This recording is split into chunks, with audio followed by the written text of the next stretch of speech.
Hello guys, this is a fruit fly trap, and this is overnight. Now is a lot of fruit fly because I have a lot of plants in the house. I have more plants in the winter.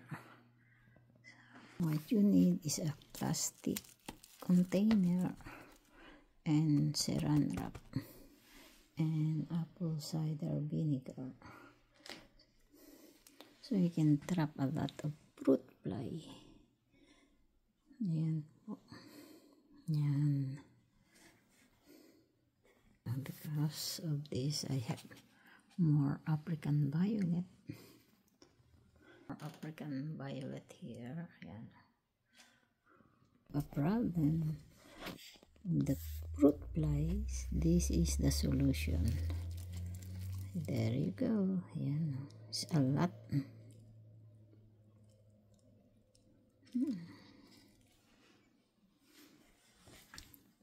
I hope you watch until the end. Please like, comment, and share. Thank you for watching.